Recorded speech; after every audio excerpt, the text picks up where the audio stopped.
때는 1743년 9월 28일이었습니다. 9살 어린 소녀의 운명이 송두리째 달라진 날이었죠. 대체 9살의 홍 씨에게 무슨 일이 생겼던 걸까요?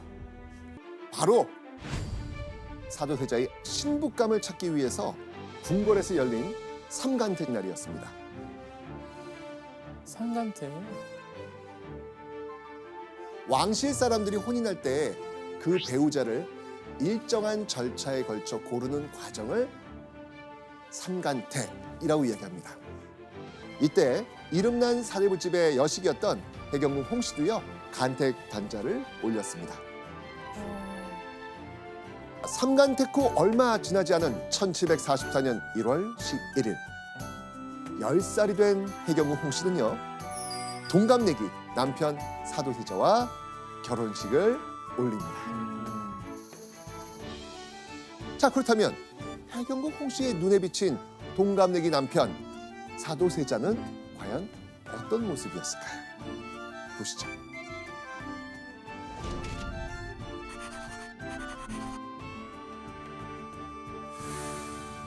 세자께서는 체구도 크고 늠름하셨으며 효심이 깊고 우애가 있는 데다 총명하기까지 하셨다. 사랑 넘치는 시아버지 그리고 완벽해 보이는 남편과 함께 이제까지 삶과는 완전히 달라진 해경궁 홍 씨의 궁중 생활이 시작된 겁니다. 자, 그런데요. 세자빈이 된 해경궁 홍 씨와 함께 인생이 송두리째 달라진 사람이 또 있었습니다. 누구였을까? 해경궁 홍 씨의 아버지 홍봉한. 해경궁 홍 씨가 세자빈이 된 바로 그해 해경궁 홍 씨의 아버지 홍봉한도요 정오품 관직을 받습니다. 그리고 아주 특별한 임무도 맡게 됩니다. 세자 시강원에서 사도세자를 가르치는 일. 오, 의외네요. 그러니까 해경궁 홍 씨 입장에서 보면요. 친정 아버지가 남편을 교육하는 선생님이 된 겁니다. 해경궁 홍 씨 마음속에 설렘과 기대감이 가득하지 않았을까요? 그런데요. 해경궁 홍 씨가 궁궐의 여인으로서 이른 새벽마다 꼭 챙겨야 하는 일이 있었습니다. 어떤 일이었을까요? 동이 트기 전 새벽 3시나 4시에 일어나 시부모님께 문안 인사를 드려야 했습니다. 새벽 3시에 자야죠. 3시에서 4시는 일어나시는 시간이잖아요. 그렇죠. 진짜? 네, 왜요? 문안 네. 인사 가야죠. 맞습니다. 자, 그런데 해경궁 홍 씨가 새벽마다 문안 인사를 드리는 분들 이 두 사람만이었을까요? 보시죠. 바로 영조의 후궁이었던 사도세자의 생모 영빈 이 씨입니다. 몰랐어요. 생모. 네. 자, 그러니까 며느리 해경궁 홍 씨가 모셔야 될 시어머니 몇 분이세요? 두 아, 분. 두 분. 그렇죠. 두 분이 된 거죠. 그럼 여기서 끝일까요? 아니에요. 아니요? 영조가 또 이번엔 또 누굴까요? 할머니. 시할머니였던 인원왕후였습니다. 해경궁 홍 씨가 모셔야 될 직계시댁 어른들만 무려 몇 분이에요? 네 분. 네 분이었던 것이죠. 이 문안 인사를 다니느라 10살 해경궁 홍 씨는 말 그대로 정신이 쏙 빠질 지경이었겠죠. 자, 그런데 시댁 어른들께 문안 인사를 갈 때마다 해경궁 홍 씨의 발을 동동동동 구르게 하는 일이 발생합니다. 자, 대체 무슨 일일까요? 문안 인사를 드리러 가는 날마다 함께 가야 할 그 사람이 보이지 않는 겁니다. 자, 꼭 함께 가야 할 사람 누구겠습니까? 남편. 남편. 그렇죠. 바로 남편 사도세자. 문안 인사는요 무조건 남편과 같이 가야 했거든요. 근데 남편이 안 나오는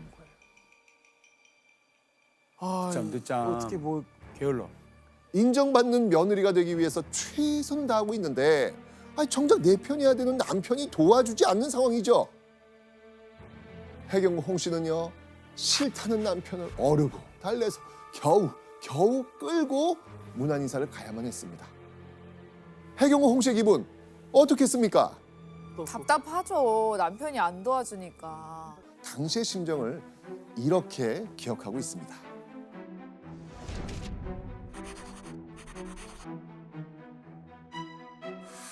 궁궐법도가 어찌 그리 엄했던가 싶더라.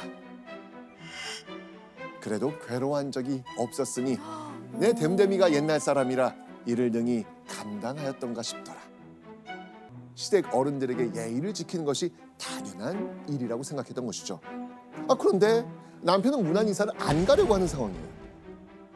해경구 홍 씨는 이런 남편을 보고요. 마음 한켠에 아까 가졌던 그 완벽한 남편에 대한 의구심이 좀 들지 않았을까요? 그러던 어느 날 며느리 해경구 홍 씨가 시아버지 영조의 눈치를 보게 되는 사건이 생깁니다. 자, 대체 무슨 일이 생겼을까요? 헛국 한날 땡볕에 나가 노니 저 모양이지. 놀이는 한때의 맛이요, 학문은 평생의 맛이라고 내가 몇 번을 말했느냐. 신하들이 가득 모여있는 가운데 시아버지 영조가 사도세자를 불러놓고는 호통을 친 겁니다. 활 쏘고 칼 쓰고 그림 그리기로 날을 보내고 잡서를 좋아하여 이를 가지고 공부하며 외웠다. 자, 장차 나라를 다스릴 세자가 공부는커녕 노는 것에만 빠져있다? 이건 뭐 영조한테는요 참을 수 없는 일이었습니다. 참다 폭발한 영조가 신하들 앞에서 사도세자를 혼낸 거였습니다. 이 소식을 들은 해경무 홍 씨 어떤 심정이었을까요? 진짜 눈치가 보였겠네요. 눈치 보이죠. 그렇죠. 그야말로 가시방석이었을 겁니다.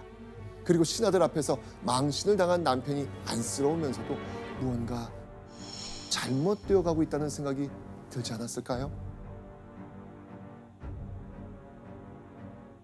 자, 그런데 해경구 홍 씨의 불안감이 점점 쌓여만 가는 일이 생깁니다. 이후에도요, 남편 사도세자가 시아버지 영조의 말을 무시한 채 무예와 사냥에 몰두했거든요. 하지만 해경구 홍 씨는 섣불리 나설 수가 없었습니다. 당신은 조선시대입니다.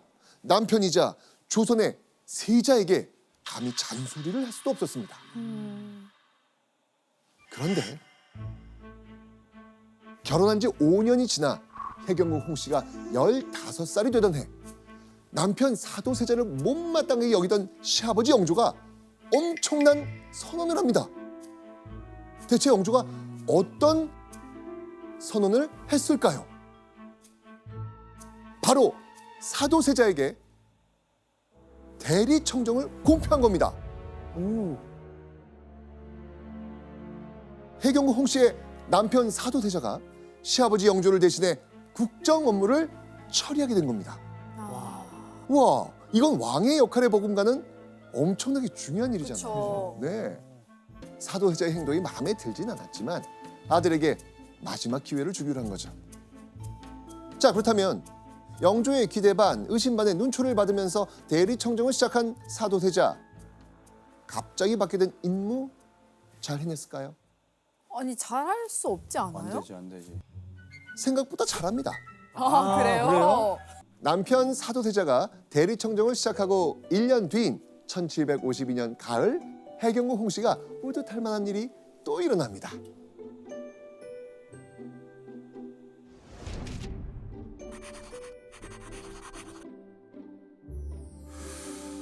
나이 20살이 되기도 전에 또 나라의 경사를 내 몸에 얻은 것이 떳떳하고 기쁠 수밖에 없다. 무슨 일입니까? 임신! 맞습니다. 임신. 왕실의 대를 이을 후계자 아들을 낳은 겁니다. 이때 그때 해경궁 홍씨가 낳은 아들이 바로 이산, 훗날 조선 제22대 왕이 된 정조였습니다.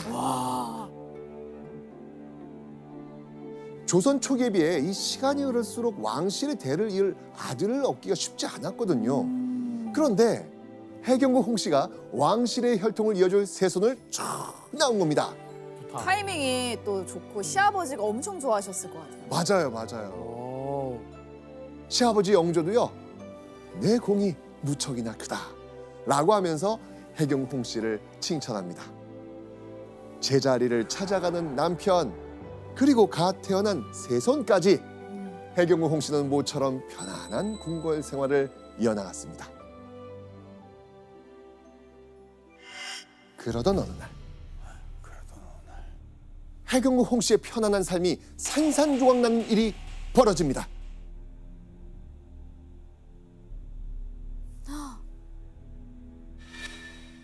내가 그때 사람의 머리 벤 것을 아. 처음 보았는데 흉하고 놀랍기가 이를 데 없었다.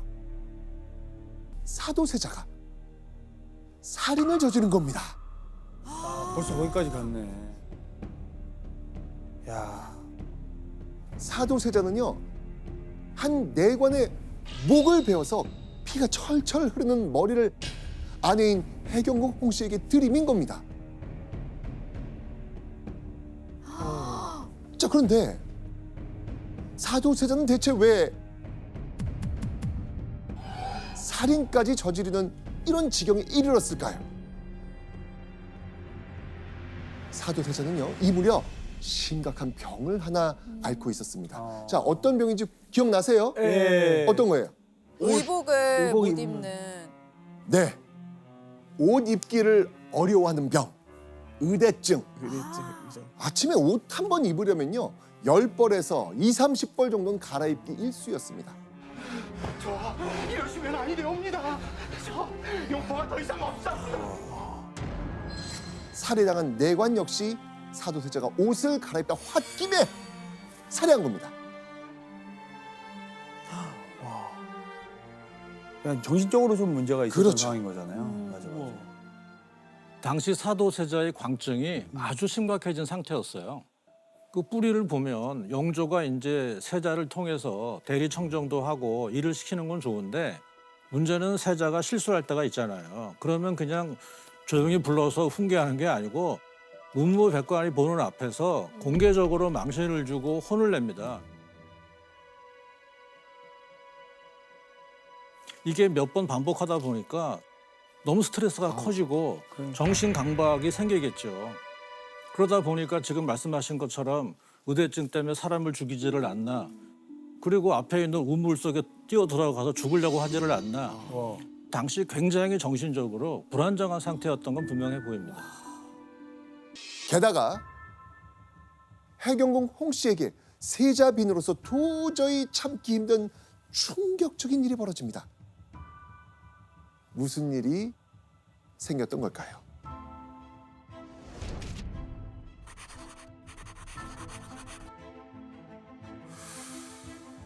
서 있는 내게 바둑판을 던져 내 왼쪽 눈이 상하였다. 하마터면 눈망울이 빠질 뻔한 것을 다행히 그 지경은 면하였다. 사도세자가 바둑판을 던진 겁니다. 말 그대로 가정폭력. 이제는 해경궁 씨한테까지. 그렇죠. 사도세자는요, 하던 일이 자기 뜻대로 되지 않는다면서 순간의 화를 참지 못하고 해경궁 홍씨에게 바둑판을 집어던진 거였습니다. 눈망울이 빠질 뻔했다고 말할 정도니까 바둑판을 얼마나 세게 던진 거예요. 아랫사람들에게 하던 남편의 폭력적 행동이 이제는 아내 해경궁 홍씨에게까지 시작된 겁니다. 꾹 참아내며 하루하루를 보내던 해경궁 홍씨. 그런 해경궁 홍씨를 향해 한간에서 이런 말이 들려옵니다. 모르는 이는 세자를 제대로 보필하지 않는다 라며 책망하였다. 그러니까 해경궁 홍씨에게 세자를 제대로 보필하지 않는다라는 원망이 쏟아진 겁니다. 아, 남편의 잘못을 탓할 수도 없고 주변에서는 질타가 쏟아지는 상황이었습니다. 해경구 홍 씨는요, 당시 심정을 이렇게 표현했습니다.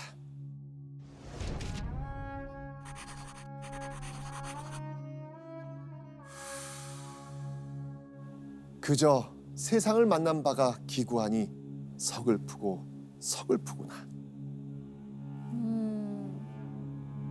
해경구 홍 씨는요, 기구하고도 서글픈 자신의 운명을 탓하면서 그저 이 시간이 잘 지나가기만을 간절히 바랬습니다.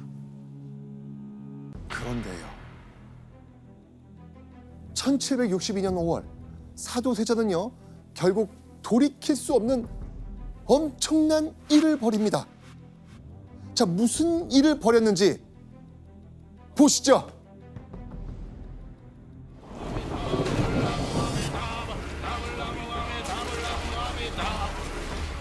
무슨 일이냐? 지금 조하께서 칼을 들고 경희궁으로 가십니다. 영조가 있는 경희궁. 아버지한테요?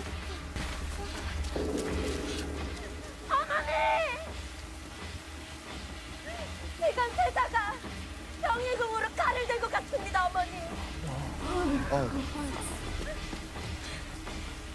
지금이라도 막지 않으면 세자의 세손까지 모두 다 찾습니다, 어머니. 어머니!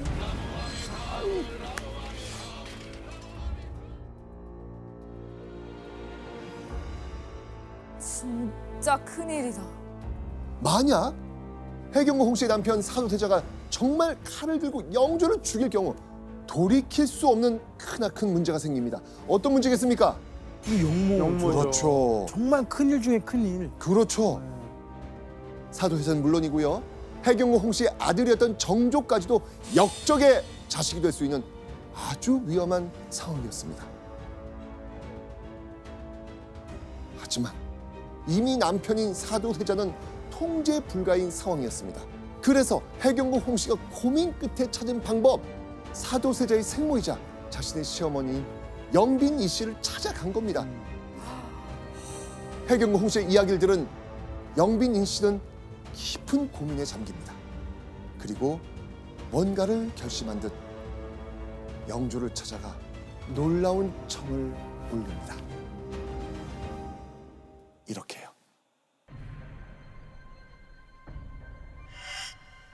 옥체를 보호하고 세손을 건져 종사를 평안히 하는 일이 옳사오니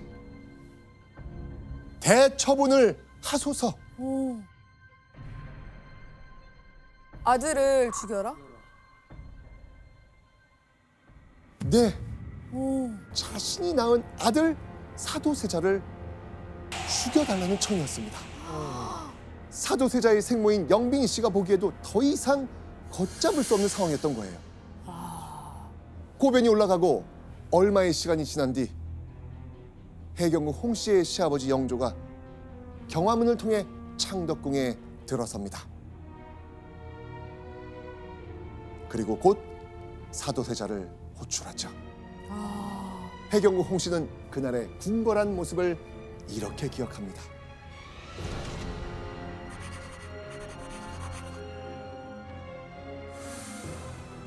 호련까치가 무수히 경춘전을 에워싸고 울었다.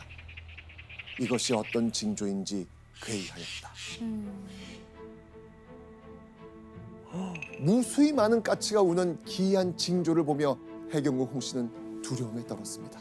그로부터 몇 시간 뒤 분노한 시아버지 영조의 목소리가 궁궐 안에 울려 퍼집니다.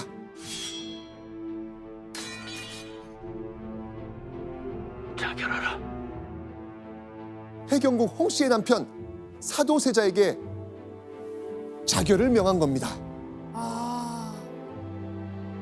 자결을 명한 아버지 영조에게 사도세자는 이렇게 말합니다. 아버지, 잘못하였으니 이리 마소서 라 말하며 울부짖었죠. 하지만 결국 사도세자는 뒤주에 갇히게 됩니다. 뒤주에 들어가는 사도세자.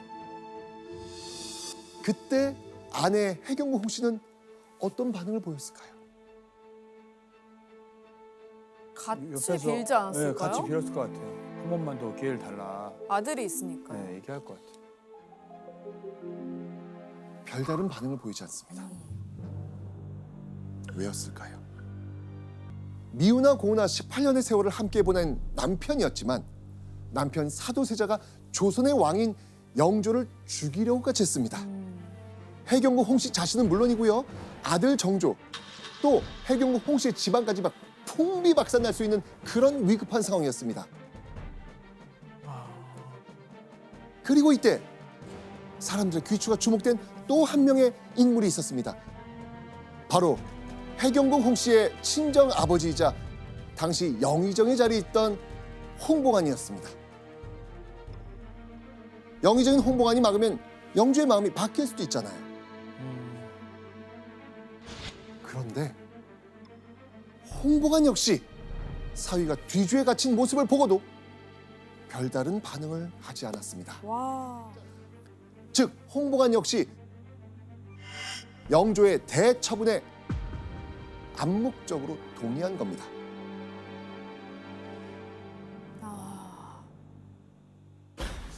그런데 남편 사도세자의 대처분 소식이 전해진 바로 그날 해경궁 홍씨에게 또 한 번 청천벽력 같은 소식이 전해집니다. 바로 세자를 패한다는 소식이었습니다.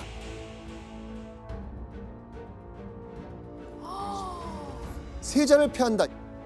이게 어떤 의미일 것 같아요? 그러면 아들도 위험해지는 거잖아요. 본인도 위험하고. 위험해지고. 그렇죠. 아, 이 말은요. 세자빈이었던 해경궁 홍씨도 하루아침에 폐세자빈, 즉 일반인 신분이 된다는 겁니다. 게다가요.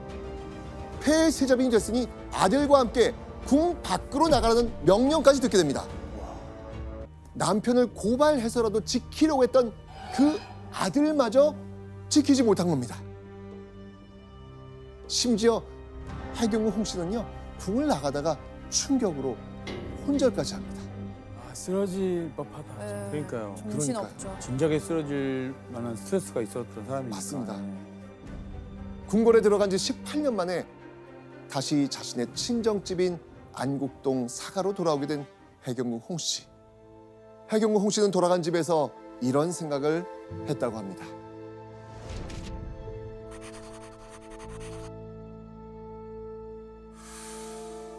그 망극한 일을 겪고 차마 어찌 살리요. 자결하고자 하였으나 못하니라. 스스로 목숨을 끊으려고까지 생각을 한 겁니다. 하지만 해경궁 홍씨가 스스로 목숨을 끊지 못한 데는 이유가 있겠지요. 그렇죠. 네. 무슨 이유겠습니까? 이산. 아들. 자식. 또 어머니니까. 그렇죠. 네. 해경궁 홍씨는요 이때 억지로 의연한 모습을 보입니다. 나마저 죽으면 11살 세손에게 첩첩한 아픔을 끼치는 것이라 또 내 없으면 세손이 어떻게 무사히 자라리. 자신이 무너지면 아들 정조 역시 영향을 받을까 봐 걱정을 했던 것이죠.